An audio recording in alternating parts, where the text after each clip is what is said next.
the national anthem of the Republic of Trinidad and Tobago.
Thank you. Please feel free to take your seats.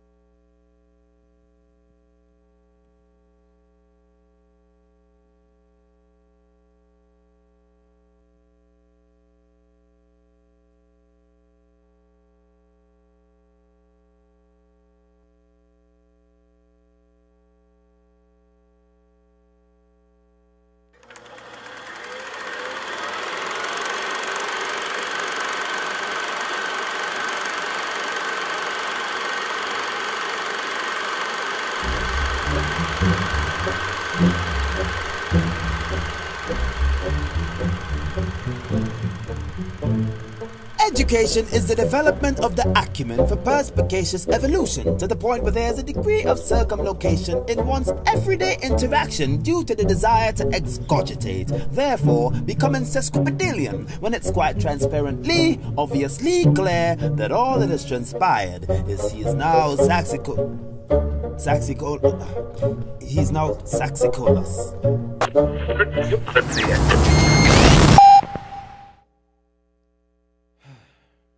Sometimes trying to sound educated can make it sound ridiculous. Let's face it, education can be a great facelift. But without the all-round support of all cohorts, then your child's better off outer space encased in a makeshift spaceship. Only a fickle one thinks a finished curriculum makes their little ones educated. And we light a candle for the ones who life plans cancel. No money grief shift, moving from payslip to payslip. How could you feel validated just knowing you're just going through the paces? The secret is basic. Sometimes you look to the horizon and see no pastel sunset. Cloud cover pass, overcast, the entire class cast, spells cast spell and getting you upset. An entire garden of crops yet to bear fruit. Fertilized by a curriculum model nowhere near truth.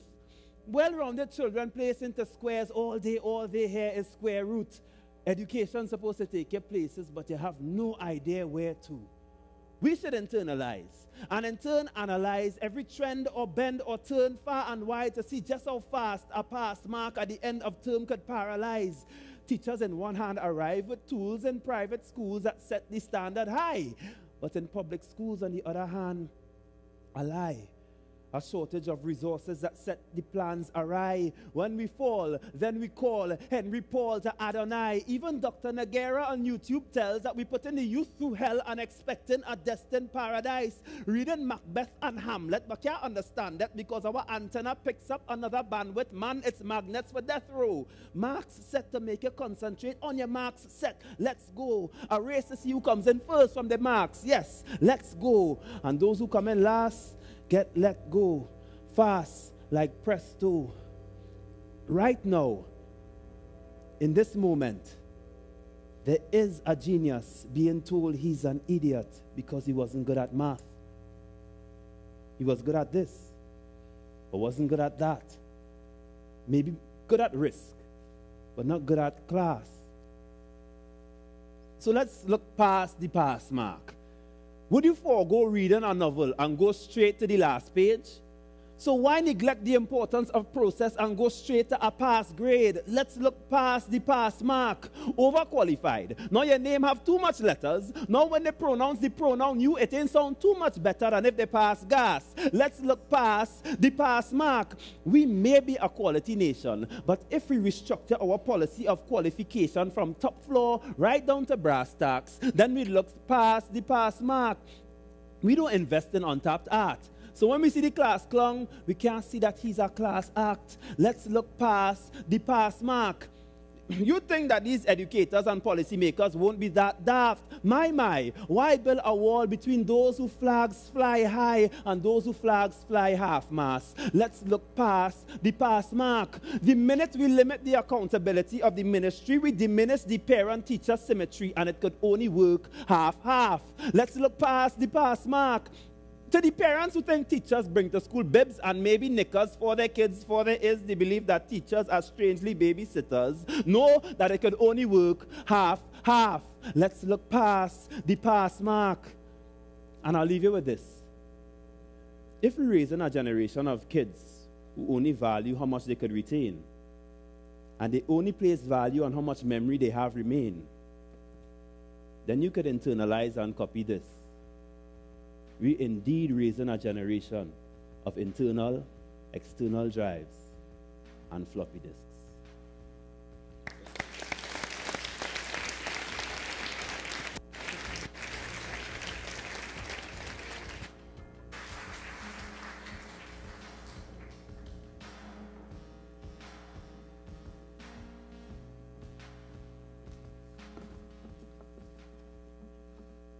Good evening again, ladies and gentlemen. Did you love that? Yes.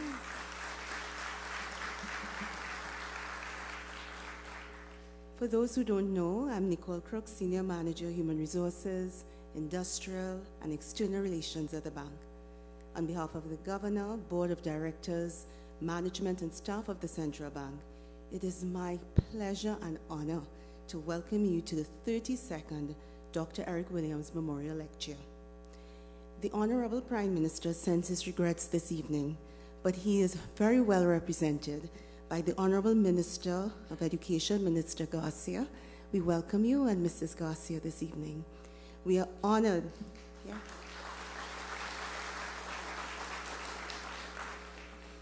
We are honored and appreciate the presence of other members of the Cabinet of the Republic of Trinidad and Tobago, Chief Secretary of the Tobago House of Assembly, Assemblyman Mr. Kelvin Charles, Your Excellencies, members of the Diplomatic Corps, members of the Judiciary, President of the Interreligious Organization, Reverend Dr. Nolly Clark and Mrs. Clark, Parliamentary Secretaries, Senator the Honorable Mr. Nigel De Freitas, Vice President of the Senate, members of the Senate and the House of Representatives, representatives of international organizations, Governor of the Central Bank of Trinidad and Tobago, Dr. Alvin Hilaire and Mrs. Sheila Hilaire, Deputy Governor of the Central Bank of Trinidad and Tobago, Dr. Sandra Sukram, Chairman of the Public Service Commission, Mrs. Maureen Manchuk, Ombudsman of Trinidad and Tobago, Mr. Patrick Wellington, Permanent Secretaries, Senior Government Officials and Heads of Department, Chairman of Statutory Boards and Authorities, Dr. Pedro Noguera, our distinguished lecturer, and your sons, Joaquin and Antonio Noguera, former Governor of the Central Bank of Trinidad and Tobago, Mr. Winston Ducaran, former Deputy Governor of the Central Bank, Ms. Joan John, family and friends of the late Dr. Eric Williams, students, teachers, and parents from Queen's Royal College and St. Augustine Girls High School, staff and retirees of the Central Bank of Trinidad and Tobago, members of the media, distinguished ladies and gentlemen, welcome to our lecture. I trust that you enjoy the invigorating spoken word piece by Mr. Idris Salim that opened the event. Idris is a member of the Two Cents Movement, a spoken word performance art group geared towards youth activism development both locally and regionally. He's also a founding member of the MAD Company, Drama Making a Difference, a drama-based NGO which uses theater to provoke thought and stimulate change. Our intention with his piece was to set the stage for a lecture that will leave us thinking differently about the education system as we know it today. Please permit me to make special mention of our set design and program, which were both deliberately fashioned by our graphic artists to represent a maze. It is indicative of the sometimes difficult path our students must take to navigate through our education system. To the students, teachers, and parents in the audience from QRC and SAGS, your presence is especially important to us in light of tonight's topic. Parents and teachers, thank you for your foresight and your dedication to developing young persons in a holistic manner. They must be given opportunities for exposure to high-caliber intellectual discourse, fresh insights, and out-of-the-box thinking, which we hope will inspire them to greatness. I also extend a warm welcome to the members of the public who have joined us via live stream on the bank's website. We are delighted that you have all taken the time to be our guests this evening as we continue to honor our first Prime Minister's legacy by featuring education, a subject that was close to his heart. We reached out to Dr. Nogueira Pedro, who was recommended as a featured speaker by Dr. Williams' daughter, Mrs. Erica Williams Cornell. She was impressed by his work on education in the US and his dynamism and candor when delivering to audiences. We know that he will not disappoint us tonight. No pressure.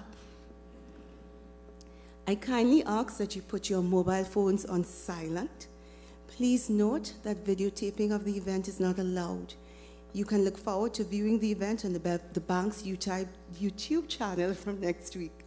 I now invite the Governor of the Central Bank of Trinidad and Tobago, Dr. Alvin Hilaire, to deliver opening remarks and to introduce our distinguished speaker for tonight's lecture. Governor.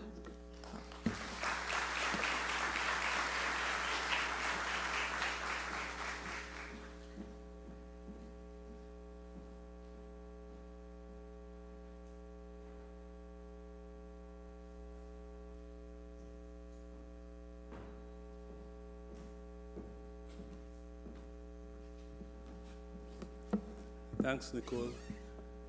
Let me start by saying, wow, wow, and wow.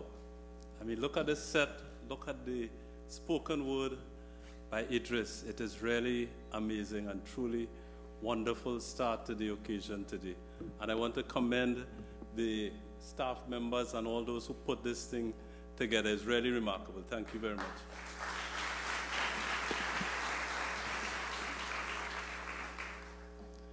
Now, I am an excitable person generally, and tonight even more so, for me personally, professionally, and the central bank, dealing with the topic of education.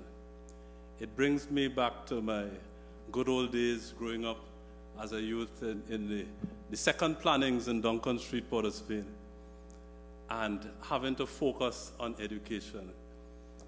And I have to give a real tribute to the teachers at Nelson Street Boys RC and to St. Mary's College for my formative years. So I know sometimes we do things and we don't think about the educators who groom us and who look towards what we will contribute in later life.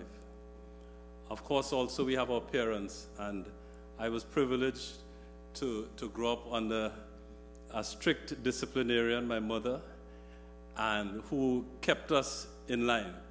So everybody know that you don't mess with Miss Annie's children and her education. So I want to pay tribute to her. We have my sister here, Arlene, who would have gone through that, and my bigger sister, Annette, who is watching online. So hello, Annette. So it is important for us to focus on our education because this is what is a great level and is what will make us leaders of tomorrow. So I just want to start with that. So I know my staff sometimes panic when I go off course and they don't want me to extempo too much, so let me just get back to the matter of hand. So in terms of the salutations, Minister of Education, Mr. Anthony Garcia and Mrs. Garcia, members of the Cabinet of the Republic of Trinidad and Tobago, the Chief Secretary, Tobago House of Assembly, Mr. Kelvin Charles and Mrs. Catherine Charles, Your Excellencies, members of the Diplomatic Corps, Dr. Pedro Noguera, our distinguished lecturer, and your sons, Joaquin and Antonio, distinguished guests, ladies and gentlemen, and students and those listening to us online.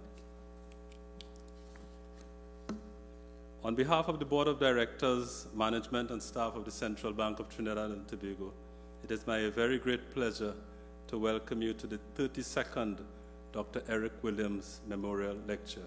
We've been at it for some time. We appreciate and are honored tonight by the presence of those who I mentioned before. A very warm welcome to all of you. Thank you for taking the time to join us for this, one of the bank's major public outreach events, physically at the bank's premises here tonight or virtually online. We consider this annual lecture a true gift of inspiration for our society. Many of you attending this event would have been in this auditorium before, listening to distinguished lectures that discussed aspects of Dr. Williams' work and legacy, as well as a wide variety of topics of importance for debate and discussion in Trinidad and Tobago and the wider Caribbean. A couple of years ago, we heard from Sir Hilary Beckles when he gave a passionate presentation on the university sector and economic development in the Caribbean. And many of you would have been here for last year's lecture when Dr. Carrie Fraser spoke brilliantly on Chaguaramas and the Caribbean identity, with specific emphasis on the diplomatic legacy of Dr. Williams. In this edition of the Distinguished Lecture Series, we focus on education and society. The subject of education is one that has engaged and at times troubled many of us, parents, educators, and students who care deeply about our nation's present and future. We heard from actor and spoken word artist Idris Salim at the start of tonight's program, speaking with passion about how our education system is losing relevance for many of our children. Our Ministry of Education, too, is constantly working on ways to refine the system to address our specific needs. We all know Dr. Williams' famous words to school children on the eve of independence: "You carry the future of Trinidad and Tobago in your school bags." And while this continues to be true, we must be able to adjust and recalibrate how we look at education so that in a dynamic, complicated, and ever more connected world, we meet the needs of all our children and exceed our goals for the future of our nation. Moreover, the Central Bank and National Financial Literacy Program's financial education drive is encapsulated in our frequent quotation from the mighty Sparrow himself, from over 50 years ago, to young students: to earn tomorrow, you got to learn today. With these thoughts in mind, it is my great pleasure this evening to say a few words of introduction about our presenter, Dr. Pedro Noguera. Dr. Noguera is a sociologist, born in the US, the son of a Jamaican mother and Trinbagonian father, so we'll claim him tonight, whose diverse family background includes Tobago, Venezuela, Panama, Barbados, Guyana, and Haiti, making him a true Caribbean man. Currently, Dr. Noguera is Distinguished Professor of Education at the Graduate School of Education and Information Studies at UCLA. His research focuses on the ways in which schools are influenced by social and economic conditions, demographic trends in the US, and regional and global developments.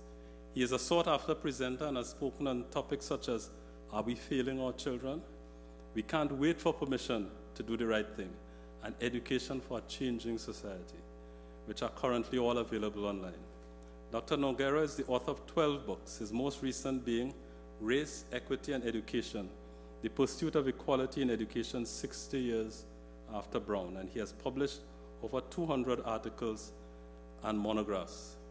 As if that were not enough, he serves on the boards of numerous US national and local institutions, including the Economic Policy Institute, the Broader Bolder Approach, and the Nation magazine, and is a regular commentator on education on several national media outlets in the US. He has written for the New York Times, Washington Post, Wall Street Journal, Dallas Morning News, and Huffington Post.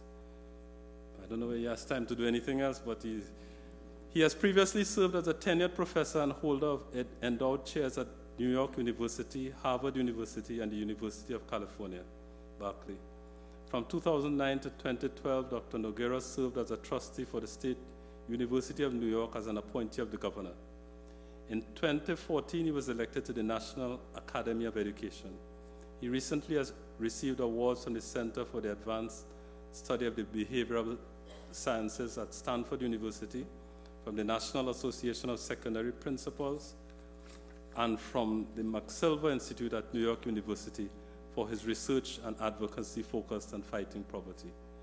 His record speaks for itself. And this evening, it is my great pleasure and honor to invite Dr. Pedro Nogueira to deliver the 32nd Dr. Eric Williams Memorial Lecture on the theme, Education, Economic Diversity, and the Future of Trinidad and Tobago, Prospects and Challenges in the 21st Century. Join me in warmly welcoming Dr. Nogueira to the stage.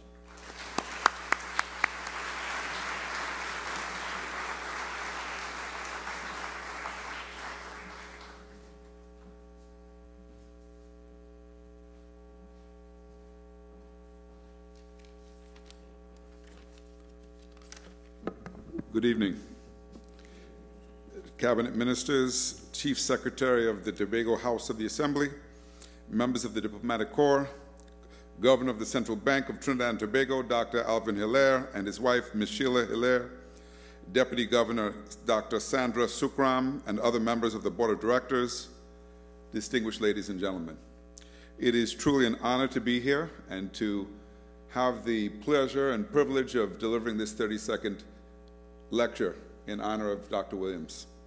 I have deep roots in Trinidad, so deep that not only did I bring my two sons, but I brought a brother and a sister who live here, and my roots are so deep that they even connect to Dr. Williams himself. We married into the family, and so I feel a very strong connection, very much at home, and I want to thank all of you for joining us this evening. I wanted to make sure you could see that. I thought a lot about my visit and the message that I needed to share with you. Because although I haven't been to Trinidad as often as I would like, I often get reports and hear news and the developments. And much of what I hear concerns me about the quality of life and the state of the country. And as a proud person of Trinidadian heritage, so proud that when Trinidad defeated the United States and preventing them from entering the World Cup, I was one of the few that was celebrating, even though it didn't mean that Trinidad would be in the World Cup. Nonetheless, it showed great fortitude and a lot of character on the part of this country. And so to know that the country in many ways is suffering, that many of its residents are not fully participating in a country that is wealthy in many respects, disturbs me, because it tells me that our potential as a nation, a potential that Dr. Williams was the first to till as the leader, is not being realized. And I know from my own work that education is the key to realizing a better future for all Trinidadian and Tobagonian people. And so it's with that spirit in mind that I come to share this message. I want to start by saying that anyone who has studied the life of Dr. Williams knows how important education was to him, because long before becoming a statesman and entering politics, he was an established scholar.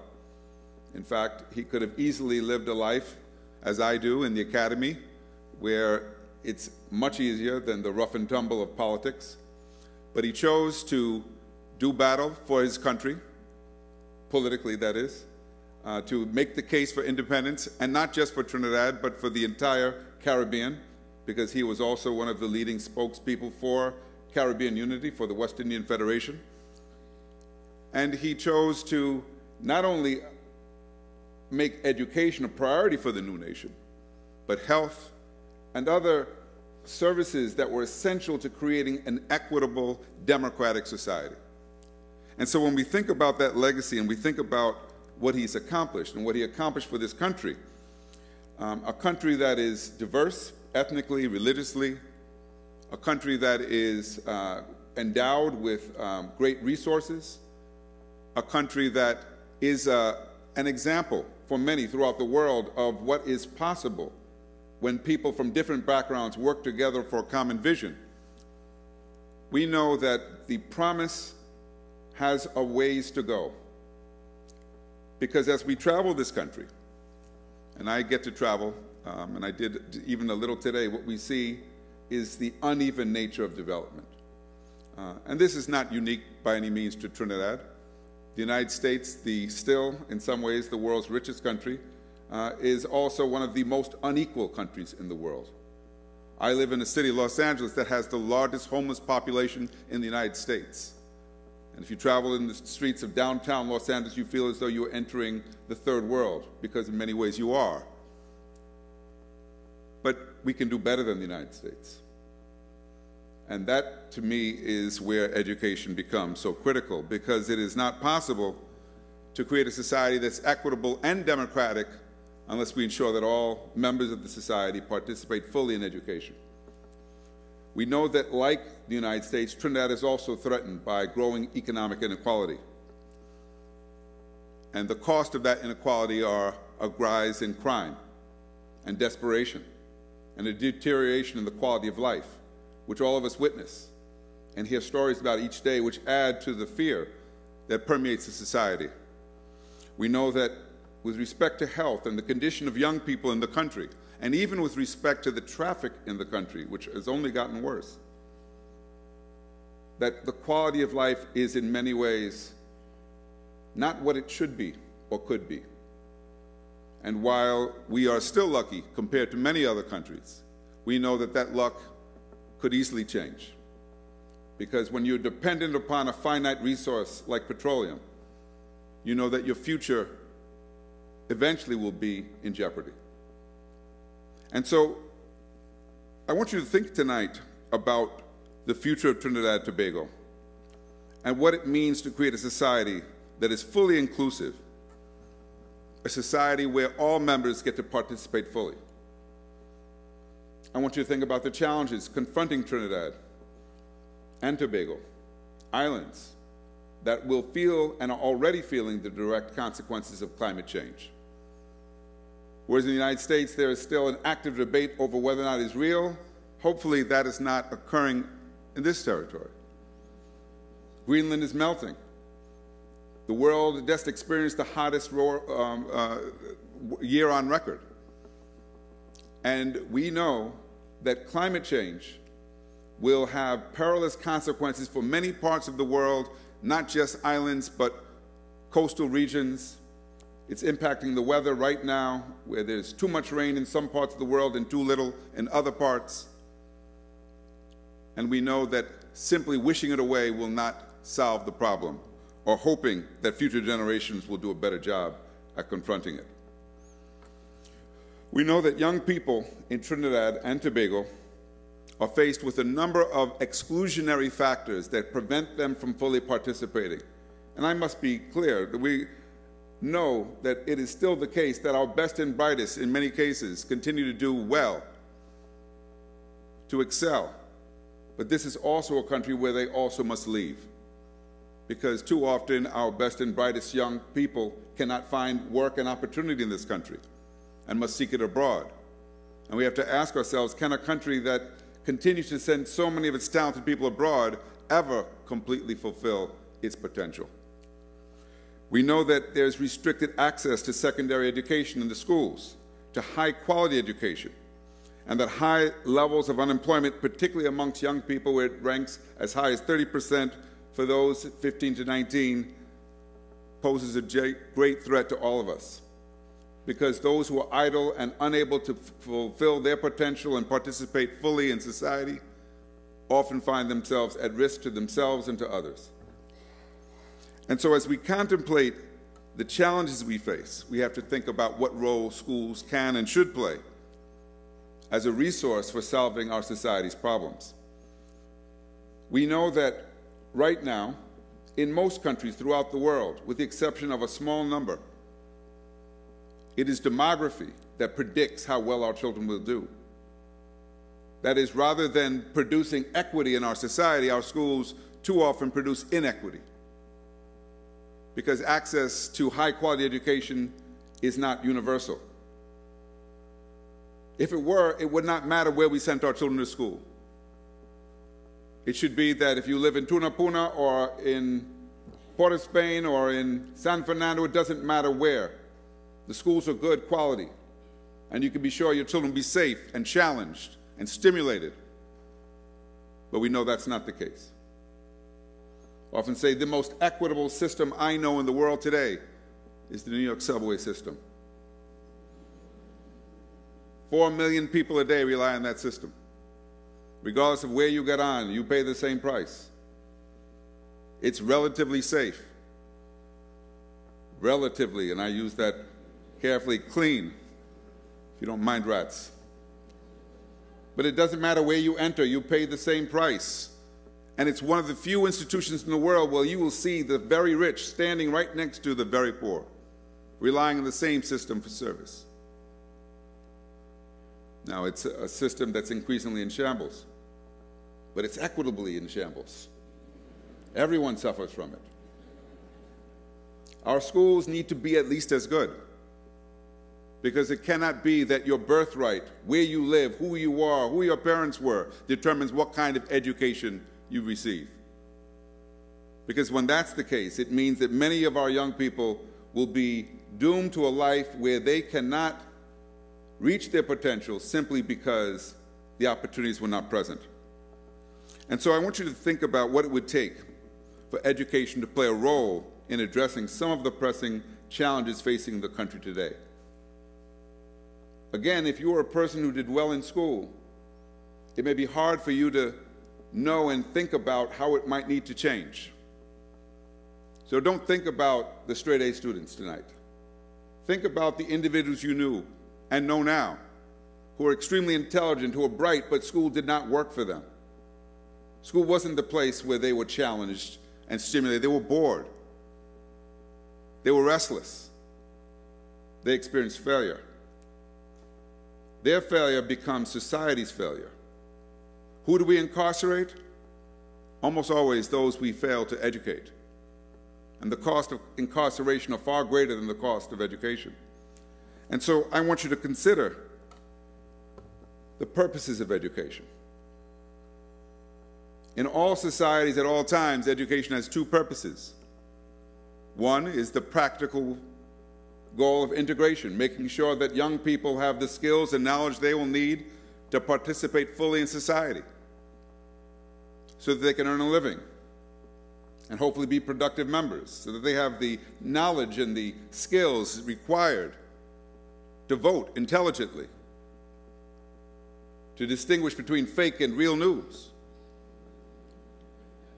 Very important, but not sufficient. Because education must also be where we look for change. This generation of children will inherit the problems of their parents. They will be the ones that will have to figure out how to contend with global warming, how to contend with disease and crime, economic inequality. The education that we've given them is not good enough to solve that problem. They must be critical thinkers. They must have the ability to apply their imagination to think up new scenarios to address the problems we face now. If there's to be any progress, it will have to come from a mindset that prevents our children from being overwhelmed by fear of what we know now so they can imagine new possibilities. How do we ensure that that education is available to our children? Well, here's a few things we know already. The World Bank has known this for many years. The most effective way we have to reduce poverty in the world today is through education, particularly the education of women. Educated women have fewer children. Educated women earn more money, which benefits families. And unlike many men, educated women spend their money on their families. And so an investment in women is an investment in our future. What are we doing to ensure that girls are getting the education they need to participate fully in our society?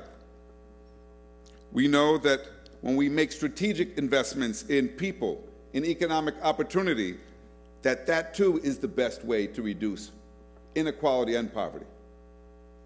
And we have examples of nations that have done just that have chosen to invest in people rather than simply perpetuating the same patterns and consequently creating societies that are more equitable. And I could cite places like Canada and New Zealand, but I could also cite places like Cuba and Sri Lanka that have made these kinds of commitments to education that show us that it is possible to create a more equitable society without leaving anyone behind. Finally, we know that crime and the cost of incarceration can in fact be countered through education. That people who are educated are less likely to return to prisons. And the research is very clear that when you educate a person and ensure that they are skilled, they are going to be more able to contribute to the society and to themselves. We should be turning our prisons into schools and universities. Too often, that's not the case. Too often, our prisons produce hardened criminals who come out better prepared to engage in crime. And so I want you to think about what could be if we invested in education that cultivated curiosity, and in education that encouraged critical thinking so that we could overcome our fears. I was talking to the governor of the bank this evening because he spent time in Sierra Leone and Guinea, which along with Liberia were the nations affected by the Ebola outbreak.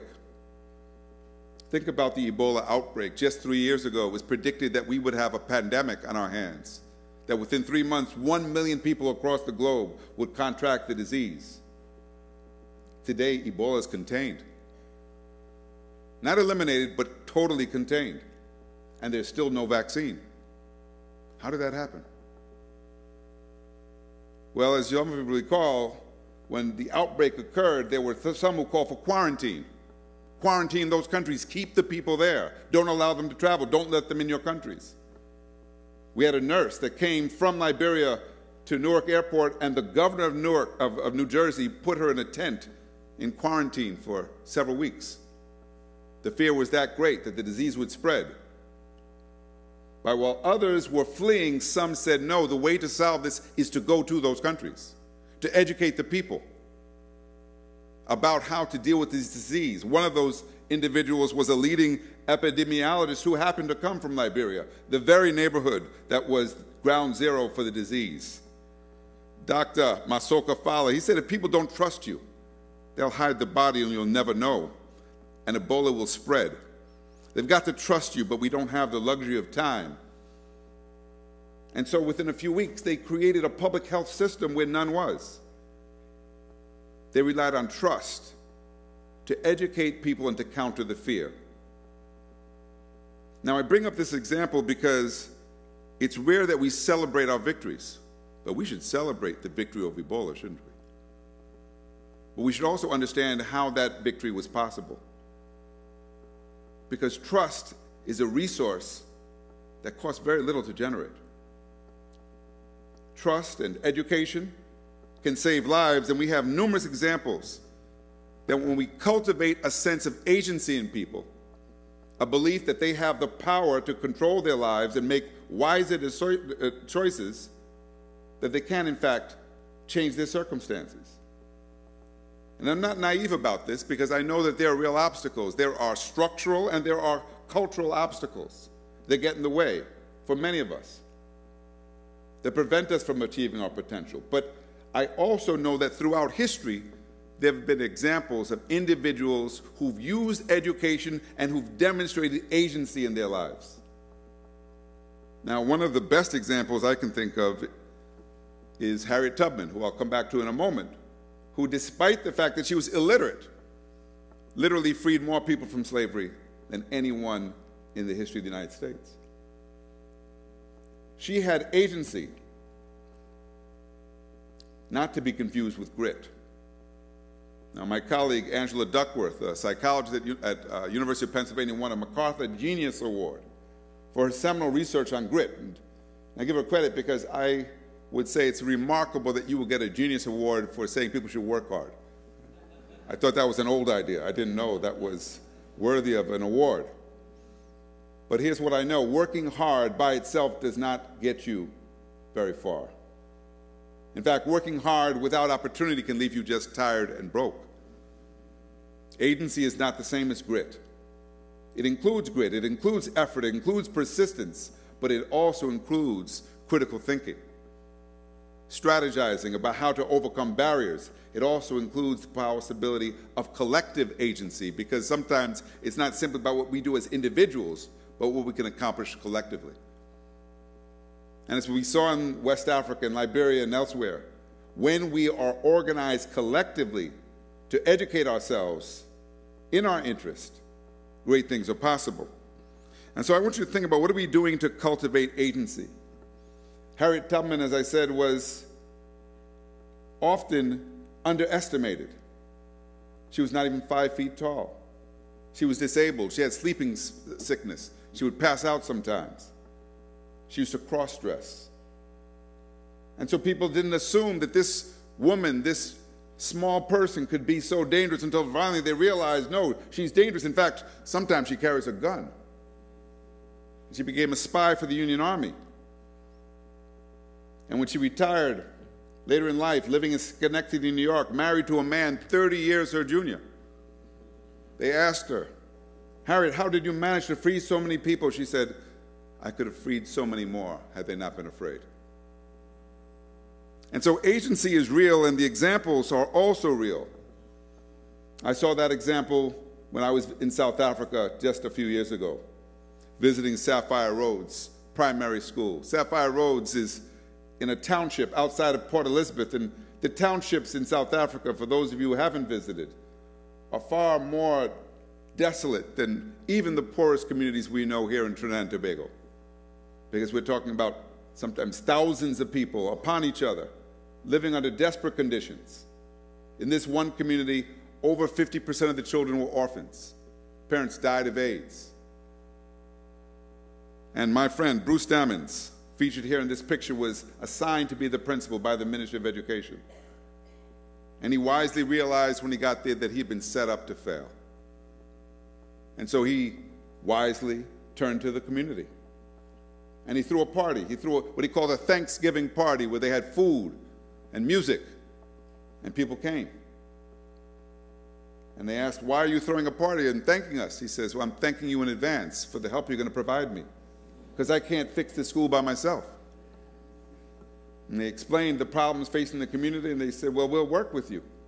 But the first thing we have to do is we have to stop the crime. This school is being pillaged by youth in the neighborhood who are stealing everything that's not nailed down. Even the pipes, can't bring in water because they've stolen the pipes. He said, I want to meet those young men. And he did. In South Africa, they call him Tsotsi. And he listened to their story, and they explained their circumstances. They explained that they were out of work and desperate. They didn't have malice toward the school. They just were faced with very few choices. He said, why don't you work with me? You can provide security for my school. I'll give you free housing in exchange. Today, the school is safe because those who used to rob and pillage the school now protect it. He turned to the mothers. He said, you know, we have to do something to get kids back to school because children weren't showing up. Teachers were barely showing up. And they said to him, well, the children are hungry. They don't have enough to eat. Many of these kids are living on their own, have no parents. He said, why don't we feed them? Look at all the land we have here. Why don't we have a garden at this school? Today they do. They not only produce food, vegetables, they have goats and chickens, and it's a thriving garden staffed by the same parents at the school, the same mothers who also now get enough to feed themselves and the community. They have classes for parents in the community on how to raise children because they know that many of the parents themselves are struggling. There's a clinic staffed by parents. And I visited the clinic. And I discovered that all the parents there were untrained. I said, what do you do when children are actually sick? He said, well, usually we just give them a glass of water and tell them to lay down. He said, half the time it works. He said, when it doesn't work, we have to call a real nurse. But the point is they're not waiting for help. And the reason why they're not waiting for help is because help is not coming. They're taking matters into their own hand. And because they have, the children are back and the school is thriving. It is now one of 15 schools that is a model based at Nelson Mandela University in Port Elizabeth, called the Community School, that draws on the resources of communities to support schools because the government has failed to do its job. And I was there and I met with this leadership council. I kept asking, why do you volunteer at this school? And one of the women said, well, but I wasn't doing anything anyway. And my children are here. And now because I'm here and we're here, this school is thriving and people like you come to visit. And while I was there, they were making signs to protest against the ministry because teachers had not been paid for several weeks. And the principal, Bruce Dammons, was also making his sign. I said, you're going to protest too? He said, absolutely. You know what happened to the last person from the ministry when they came to visit? They locked them in the closet. He said, I want the people to know I'm on their side. I don't work for the ministry, I work for the people. They have generated social capital to save themselves. They understand that power need not come merely from those with wealth and political power. It can come from people too. And so we need to figure out how to generate social capital in our communities, a sense of ownership over our schools because our children and their futures are at stake. Our schools must become assets to their communities, which means aside from offering the minimum in terms of education, they have to be places where our children know they're safe, where families know that they can receive assistance if they need it, where communities can take pride in knowing that that school is a beacon of hope. Because when this occurs, and when young people are connected to mentors who can open doors, great things are indeed possible. And so I want to give you some examples of schools like these. This individual in the picture, David Banks, is the founder of a school in the Bronx, Eagle Academy. David was an attorney in New York City, working in the criminal justice system, and he was tired of seeing so many young men locked up for crime and losing their lives to violence, gang violence. And he decided he was going to leave the law and go to education. He said, I want to create a school that's more powerful than the streets. The first time I learned about Eagle Academy was on the subway. And those of you who've taken the subway in New York City know the worst time to take subway is when school lets out, because it's usually very crowded and lots of noisy children. And there I was, headed uptown, and I see 3 young men with ties. Not like me, but with ties. And I see one offer his seat to a pregnant woman. And I assumed that they must be Mormons in the neighborhood. And I went to approach them and said, no, we're not Mormons. We are from Eagle Academy. I said, Eagle Academy? I said, yes, we're coming from the Museum of Natural History, headed back to the Bronx. I said, well, where's your teacher? They said, we know how to get to the Bronx ourselves. We do it every day. I said, well, who taught you to give up your seat like that? I said, well, that's the Eagle Way. I said, the Eagle Way. So I need to learn more about the Eagle Way. And so I arranged a visit. And David gives me the tour, and then you should know that the school is located right next to the courthouse. So every morning you can see men in chains being arraigned in the courts. But this is a school that's a beacon of hope. And their strategy for countering the streets is to keep these young people so busy they have no time for gangs. So the school is open from 7 in the morning till 7 at night. And aside from offering the core subjects, they also offer things like fencing. And those who fence here know you should never fence in shorts. It's very dangerous. But it's not just fencing, it's martial arts, it's music, it's theater. Because the research shows that when young people are involved in music and theater and sports, they do better academically. And when they pair those young people with mentors who can introduce them to fields, then young people start to pursue their education and to grow up with a sense of confidence about who they are and where they're going. And here's a very basic truth about children, isn't it? Children who think they're going somewhere behave differently than children who think they're going nowhere. And so I got to see the robotics team in action. We have a program in the United States called US First, where they have teams that develop robots, and they compete with each other. And I was asked to be a judge. Now, I know nothing about robots, but there I was at the Javits Center with over 3,000 young people competing. And I found out the young men from Eagle Academy had come in 6th place. Now, that wasn't good enough to go to the finals. Only the top 3 teams went to the finals. But I went to tell them the news, and they began to celebrate. I said, well, 6th place is good. They said, it's real good. I said, explain to me how you built the robot. And one of them took out his notes to explain the physics behind the robot. And I hadn't taken physics in a long time, so I was very impressed. I said, well, who helped you build the robot? They said the first person to help us was our custodian. I said, the custodian helped you build a robot? They said, yes. He got us the parts. We don't know where he gets the parts from, but whenever we need parts, the custodian comes through. I said, who else helped you? They said, our science teacher, and there's a man sleeping in a chair. I said, wow, he looks out of it. And then he woke up. He said, I was up till 3 in the morning with these kids. I said, you guys were up till 3 in the morning? He said, these young men have been up every evening with me because I have the keys for the last 3 months, weekends. I said, you guys work evenings and weekends. Do you get paid? He said, no one gets paid. I said, why do you do it? He said, because of the passion they now have for what they're doing. I said, well, you're not going to get to go to the finals. What do you want to do next? And all 11 of these young men said they want to be mechanical engineers. Now, what's fascinating about that is these are young men who come from neighborhoods where there are no mechanical engineers. It's hard to aspire to something you've never seen or been associated with, isn't it? Except that now they're in a school that actively cultivates those dreams and is not afraid of their energy. Because they know they're working with young men, and young men like to move, and so movement is a part of their learning. Active learning, not passive learning.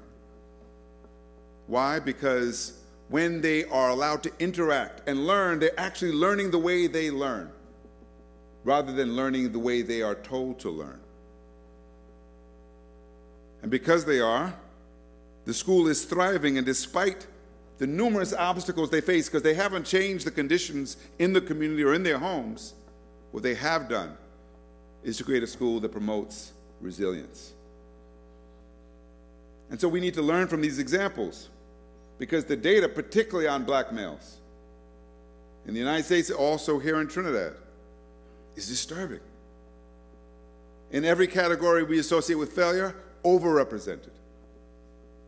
And in every category we associate with success, vastly underrepresented. How do you change that?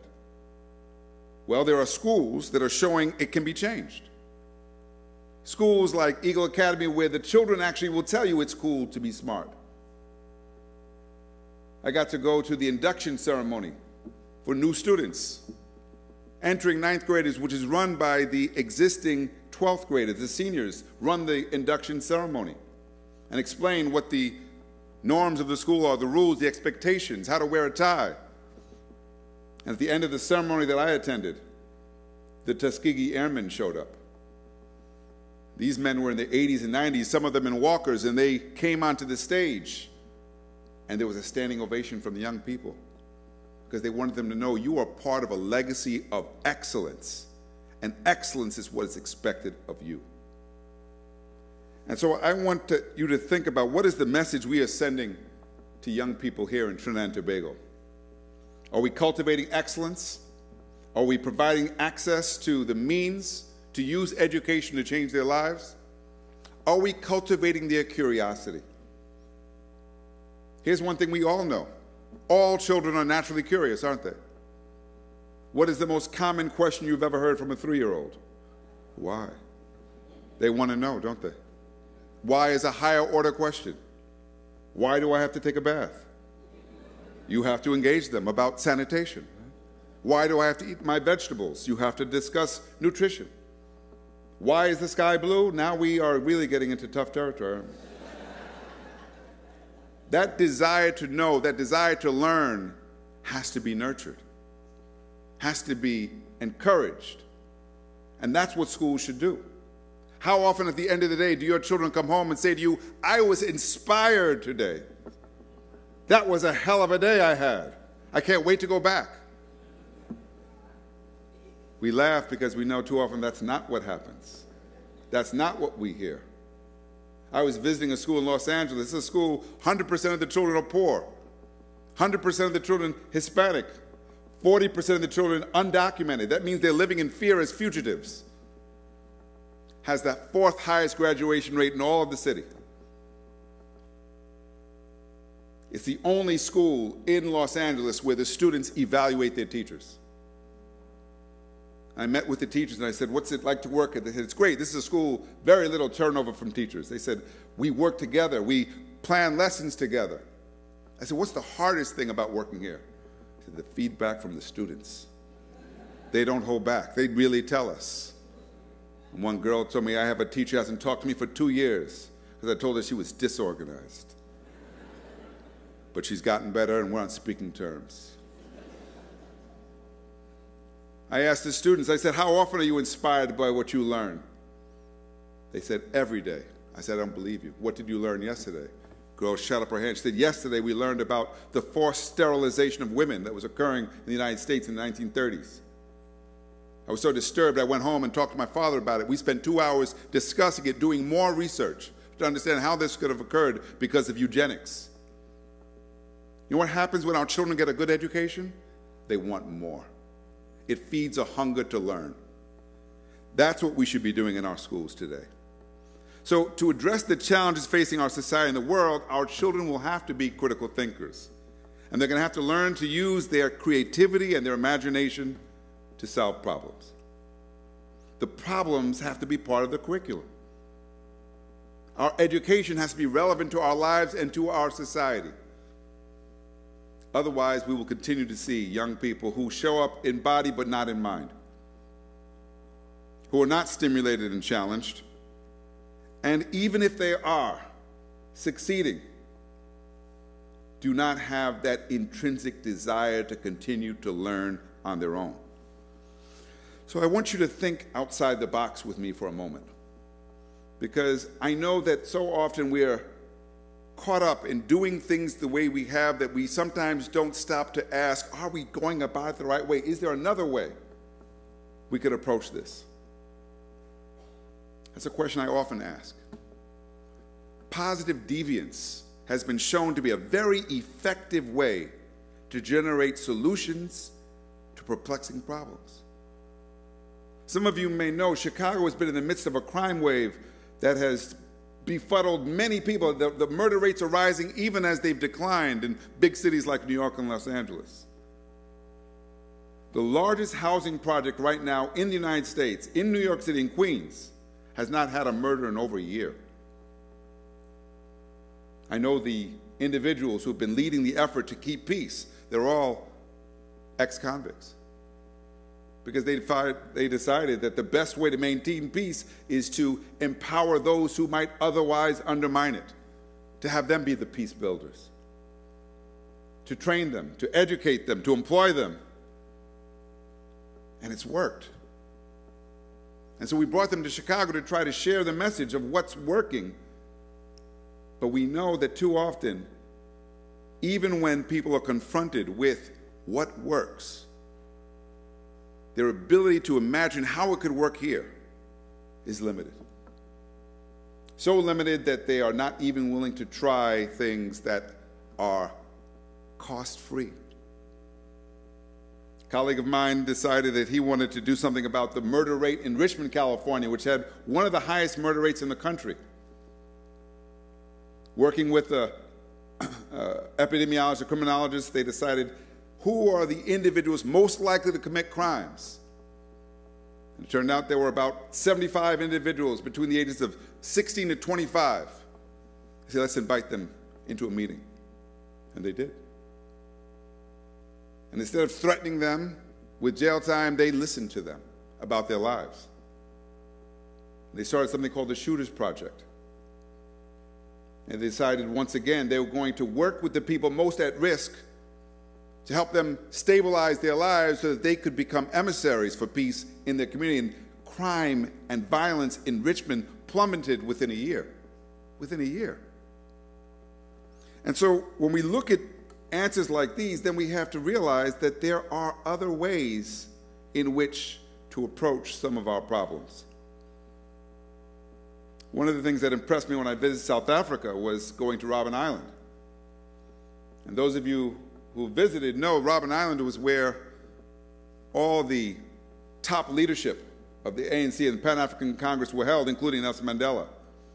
Mandela spent 21 years in Robben Island, 7 years in solitary. He was given a tour of the facility by a former inmate and explained that the prison was designed to destroy those who were held there. It was decided, he said, they created this to break us, and it became known as our university. I said, how could a prison become a university? He said, well, those who were educated started to educate us. People like Dennis Brutus, the poet, and people like Nelson Mandela, the attorney. He said Mandela was so smart, he won over the guards. So there was one guard, this one featured here in the picture, whose family was losing their home, being evicted. Because Mandela was a lawyer, he counseled him on how to deal with the eviction. And in the process turned an Afrikaner racist into an ally who began to bring books and information into the prisons so that the inmates could be educated and so that the next generation of leadership could be developed. If you can turn prisons into universities, what can we do with our schools?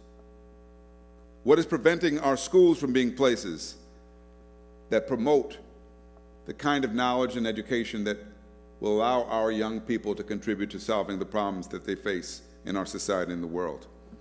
Paulo Freire, the Brazilian educator, person I've sought guidance and inspiration from over the years, when grappling with democracy and the fact that millions of Brazilians were left out by virtue of their circumstance, learned that it's not good enough to master the mechanics of literacy and math. We have to learn to read the world. That if we want young people to really be participants in society, they have to understand how to use knowledge and education to solve real problems in their lives. And so that kind of problem-solving education is what we must bring to Trinidad and Tobago. And I'm so glad the Minister of Education is here, because I know that the potential, the ability is here right now to make this happen, because I see it happening in many places. I was called upon a few years ago to visit a school in Oakland, California. Superintendent told me this school was one of the worst schools in the district. It had very, very low scores. He said, please go talk to the teachers. So I go to talk to the teachers, and all they want to talk about is how badly behaved the children are. They act out, they're angry, they fight, they're disruptive. And after a few minutes of hearing this, I stopped them and said, let me ask you a question. I said, suppose you were going to teach in a foreign country. What would you want to know before you went there? And they didn't know why I asked the question, but they played along, and they said, you need to know about the history and the culture and politics and the economy. I said, why? They said, because if you don't know those things, you might find that you're not really able to be an effective educator because you don't understand the context. I said, okay, so context is important. I said, yes. I said, well, how many of you know anything about this community where you work? And although some of them had worked there for over 20 years, they didn't even know where the supermarkets were. They didn't know if there was a library there. I said, let's go. Let's go on a bus and take a tour. We took a tour of the community. We saw the supermarket and the library and the parks. We even saw some of the children playing, waved, surprised to see their teachers. We got back to the school, and almost every teacher said the same thing. He said, why did you do that? Those people were staring at us. We felt like tourists. We thought you were going to help us, and you have us going on bus rides. Wasn't what I expected. But a new teacher on the bus trip said, I saw something very interesting. I said, what's that? She said, I saw that many of the homes in this area have gardens. I said, well, why is that interesting? She said, well, I teach environmental science. And my suspicion is that the soil is toxic. It's contaminated with lead because this is an industrial area. And if people are eating the vegetables from those gardens, the children are probably being contaminated with lead. I said, well, what are you going to do with that? She said, well, I teach environmental science. I can do a whole unit around the effects of lead in the environment. So colleagues are looking at her like, who is she? Where'd they get this teacher? And I decided I'm going to sit in the class, and I sit in and I observe as the children learn about the effects of contaminants from the air and how it gets into the soil, and what happens when children eat vegetables that are exposed with lead and water exposed with lead. And then they get kits to test the soil in the community and to plot the areas that are toxic and start to make correlations and discover, lo and behold, that where there were once foundries and factories, the soil is in fact contaminated. And they produce a map showing where the toxicity is greatest. And the whole time that the students are involved in this research, there's never a disturbance, there's never any trouble. They are totally engaged. At the end of the unit, teacher's very pleased at how successful it's been. She tells the class she's got to go on, and boy raises her hand. She said, "What's going on?" He said, "We can't go on." She said, "Why not?" He said, "Because now we have to warn the people about the lead." She said, "Warn the people?" He said, "Pedro, how do I warn the people?" I said, "I don't know how to warn the people either." I said, "But I do know the county health commissioner." So together we went to the commissioner and explained about the research the students had done, and he was shocked because the only thing he'd heard about those students was how bad they were and how bad the school was. He said, "I'd like to come and hear them present their research." I said, "Let's go together. And you should see the young people shine when they get to explain their research and show the maps they've created of their community and describe what they've learned." And the commissioner is so taken, he says, "Well, I'm going to send out a notice warning every neighborhood, every resident in this neighborhood about the dangers in the soil, and I will offer anyone who wants it free topsoil for their garden." And the young people cheer. What did they really learn? They learned more than simply how to prepare for a test, didn't they? They learned about the power of knowledge to solve real problems. In fact, some of them will now want to become scientists because they now understand its utility, its value to their lives. What are we doing to inspire this generation of Trinidadian and Tobagonian children? Think of the potential. Trinidad has such a proud legacy. Last night we were spending time thinking about all the many artists and intellectuals and scientists and writers who've come from this country. Imagine if there were schools like a Beryl McBurney School of the Arts in Woodbrook that was using the arts to engage people. And we know, and the research is very clear, the arts is one of the most effective ways to engage. What about a school of ecotourism in the National Reserve in Tobago? Or a Naipaul Lovelace School of Creative Writing and Tranquility, the same Tranquility government school that Naipaul attended. We can transform our schools. If you can transform prisons, you can transform schools. And so my challenge to you tonight is to think about the possibilities. Education can be a resource for a better future. But chances are it's not the schools we have now. Right now, we expect young people to learn the way we teach, and if they can't do it, we blame them. I would say in too many of our schools, we don't teach children the way they learn. Most children don't learn like this, sitting still and listening to someone talk. They learn by doing. They learn by interacting. They learn by making mistakes. And ultimately, they learn through mastery. We need to make sure that we create schools that are worthy of this country. Schools that can help solve the problems facing this country. We take great pride in so many things. In the United States, we take so much pride in football and basketball. That's why they're so upset about them kneeling at the national anthem. Football is so sacred. How could you kneel? As if kneeling were an act of disregard. But I go to cities where they invest public dollars in football stadiums and no dollars in their schools. The future of our societies will be determined by what happens in our schools. That's how important it is. And so as you think about the future, I want to leave you with the words of Dr. Williams on education. He says, to increase student engagement and ownership of learning, we should give students opportunities to do meaningful work that makes a difference locally, nationally, and globally. That is within our reach. Let me close with one final story to illustrate the potential. My grandmother lived in the South Bronx, off of Willis Avenue in the housing projects for almost 20 years. It's part of the Bronx that burned in the 1970s. It burned because the landlords were burning the property to collect the insurance, and so it looked like a war zone. I learned a few years ago that PS 138, that's public school number 138, we have fancy names for our schools in New York City, was a high-performing school. I said, I have to visit this school, because they're serving the children from those same projects in the poorest neighborhood of the United States. How could this be a high-performing school? So I go, and I'm greeted by a little girl. She says, I'm your tour guide. I said, okay, let's go. And the first thing she does, she wants me to show me the proof. She takes me to the room where the awards are, and the articles that have been written about the school are on the wall to let me know this has been happening for many years at the school. It's not a new thing. Greatness is a part of their history. Then she takes me into classrooms, explains that there's an ongoing competition at the school for who can read the most books. The most books, they read real books. I said, what do you get? They said, maybe we get pizza at the end of the month. But the joy is in the books.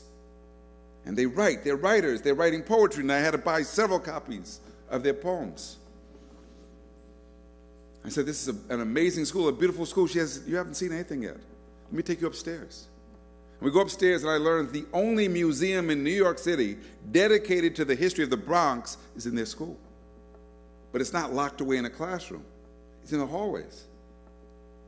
And there's a picture of the Bronx family, German family, spelled their name with a K, owned a large farm, picture of the Yankees from the 1920s, picture of Joe Louis when he fought Max Schmeling, the first album produced by Daniel Bird, the jazz artist, in glass, and his student, Willie Colon, all on display, all within easy reach of children. So the first thing that comes to my mind is that this could easily be vandalized, it could be broken or taken. So I turned to the little girl and I asked her, I said, aren't you worried, aren't the school worried that this museum could be damaged by the children? And the girl looks at me like I'm some kind of sicko. She says, I don't know about the schools you go to normally, but it's this school. Children value their education. Why do I ask the question? Because I'm so accustomed to going to schools where children are treated like inmates in prisons. I was visiting a school like that in Los Angeles, a middle school, science classroom with no science equipment. And I asked the science teacher, where's the science equipment? She said, I lock it up. I said, you lock it up? She said, yes, I lock it up so they don't break it. I said, well, do they ever get to use it? She said, occasionally if they're good. And she reminded me of one of those people. You ever met someone who keeps their furniture covered? Like they're waiting for someone special to come? And you know if it's covered when you come, you're not the special guest. What makes those children so special? Is it the education they receive, the culture that's been created? Absolutely. Here's what we know. Poverty is not a learning disability. There's absolutely no evidence that because people are poor, that they cannot learn. Let us not use excuses to keep us from doing what is within our reach and in our interest. Trinidad deserves excellent schools. I wish you all the very best in creating them. Thank you.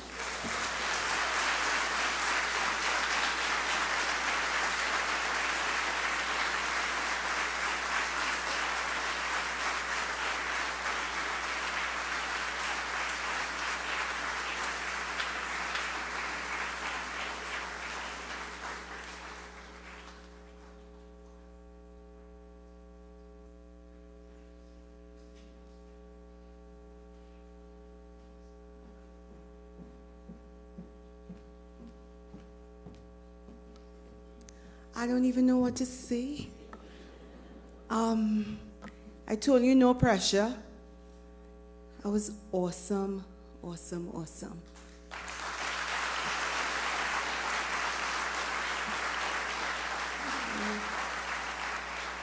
We feel inspired, and we want to celebrate that victory by presenting to you a token from the bank.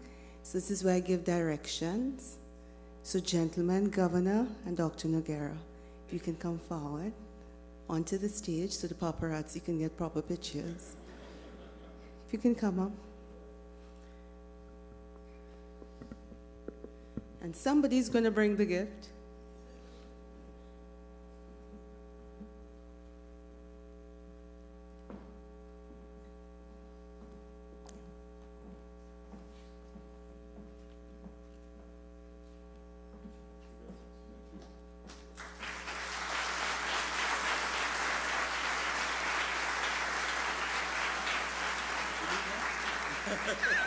Thank you, gentlemen.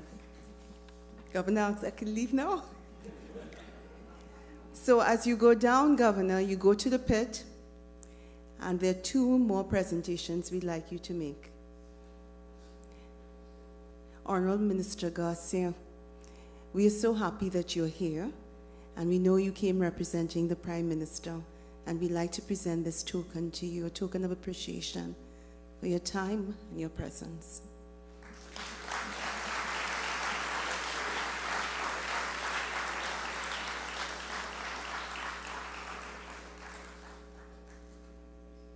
Thank you, Minister.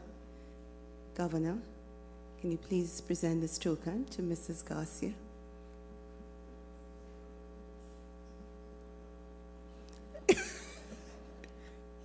James is coming to take it from us, so.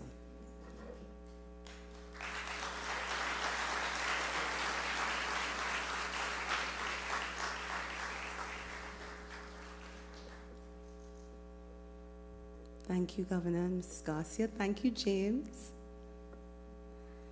I'd like to ask, thank you, Governor. I'd like to ask Dr. Sukram, Deputy Governor, to come center. And she'll make a presentation to Assemblyman Kelvin Charles, Chief Secretary, Tobago House of Assembly. You can come forward.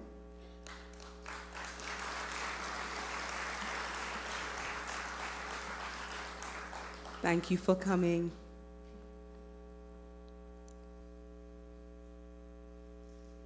Thank you.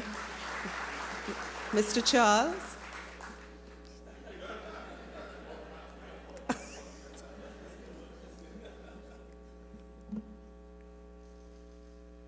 Thank you very much. Alistair Noel, if you can come forward, Senior Manager Operations, and make this presentation on behalf of the bank. So, we who work here with this governor know how much time he spends here working with us. And his wife obviously understands that and makes some sacrifice, and we just want to appreciate her. Sheila Hilaire, Mrs. Sheila Hilaire, can come forward.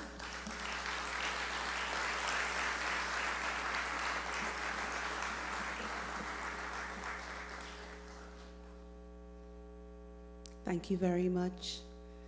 Look at my sharp young people. Thank you, Andrew. Thank you very much. At this point in time, we are coming close to the end, and I really have the pleasure of inviting one of my colleagues to the stage, the Inspector of Financial Institutions, Mr. Patrick Solomon, with a somewhat famous name. So if we can just warmly welcome Patrick to the podium.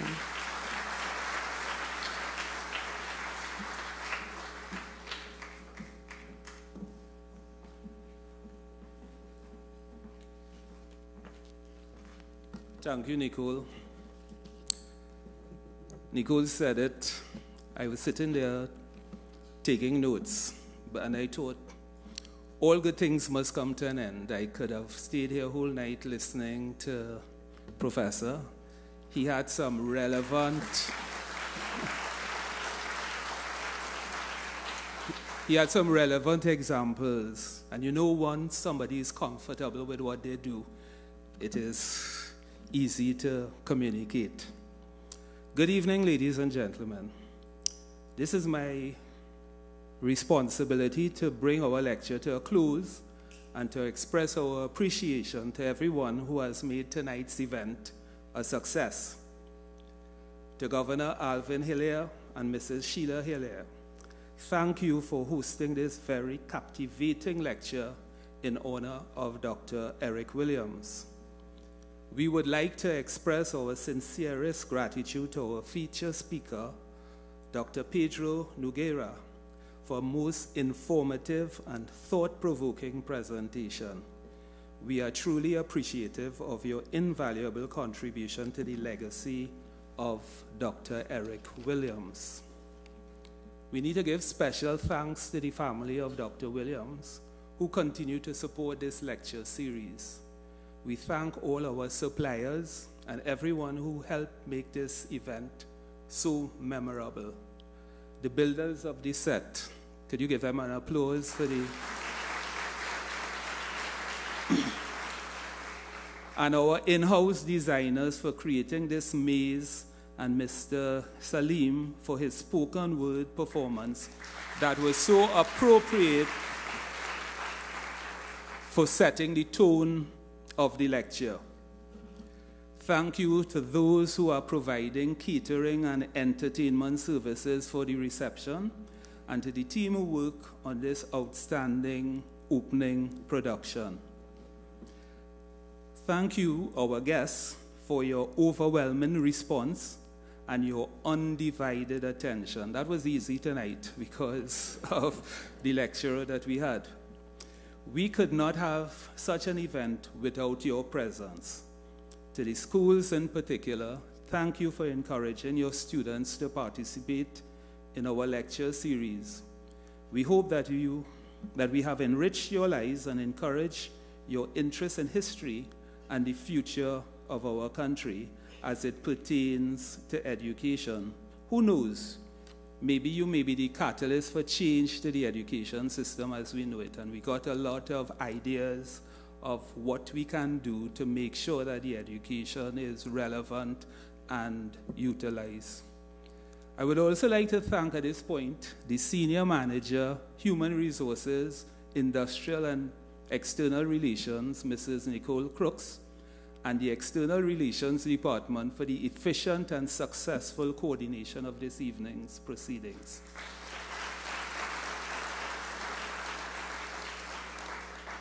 Last but not least, we are truly grateful to the support services, legal, contract, and corporate secretariat services, and the security department for your assistance in organizing this event.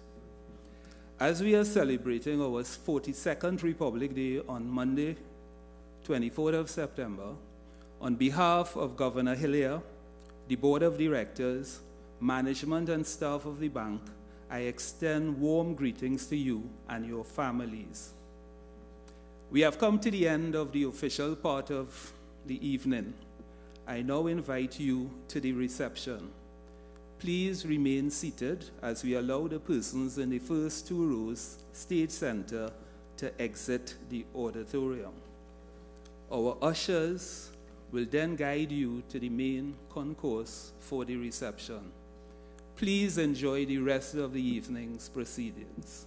I now invite the first two rows to proceed out of the auditorium. Thank you.